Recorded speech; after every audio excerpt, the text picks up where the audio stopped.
Now let's dive deep into the big LGBTQ story for today. I'm William Haas, and let's clear up the Black community.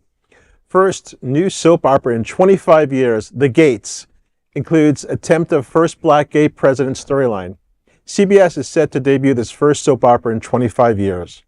Beyond the Gates, the series will premiere February 24th as part of a daytime programming block.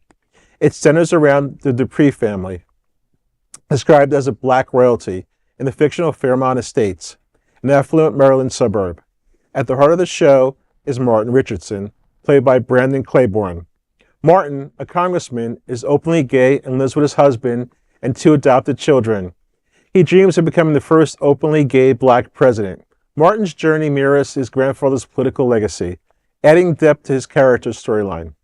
The show promises diversity and storylines celebrating representation. Creator Michael Valjean aims to redefine soap operas for modern audiences while embracing their dramatic roots. Other notable cast members include Toonie as Anita Dupree, a former singer, and Duplex as Nicole Dupree Richardson, Martin's mother. A Real Housewife of Potomac star Karen Huger is slated for a cameo in the debut episode.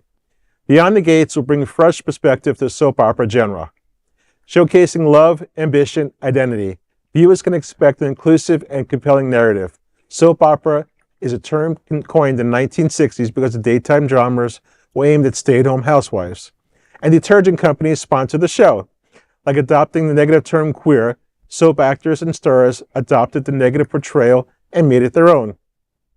The news is significant, not just because of its Black theme and gay storylines, but it's because the first new soap opera in more than 25 years.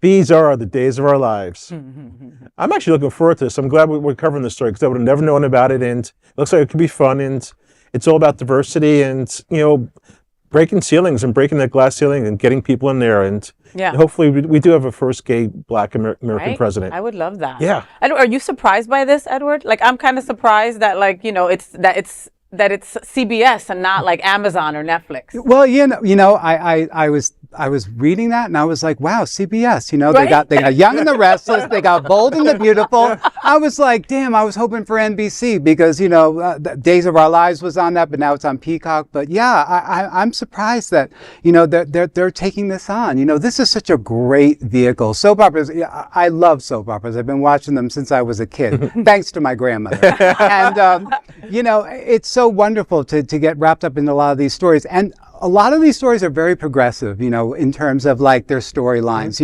I watch one soap, Days of Our Lives, and they tackle every issue, and it's so wonderful to see. And I think you're represented well on soap operas. A lot of them have diverse casts, and they have LGBTQ plus characters. So it's a great thing to see, and especially one that's targeted towards the African American and gay community, which is something that is not really heightened in media. So that's wonderful to see that. It's also big for CBS to take this risk on, bring this whole initiative out, considering we're actually going into conservative presidency for them to take this on. So kudos to you, CBS. Yeah, you never know what could happen in the future. Will it survive? Will it? You know what I mean? Like, I don't know if this is normal for them to.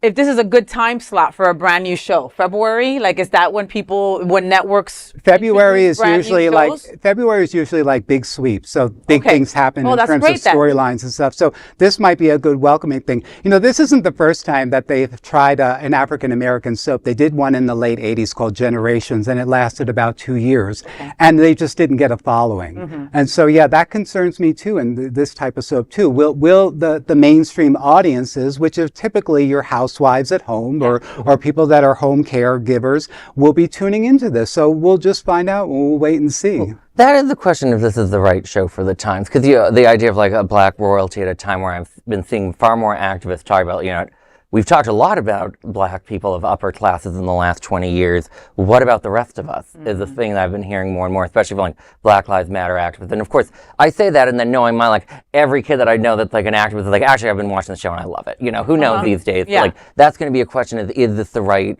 moment for the show? And time will tell. The fact is, if they can do a season more often than once every 5 years, that means they're already ahead of Amazon and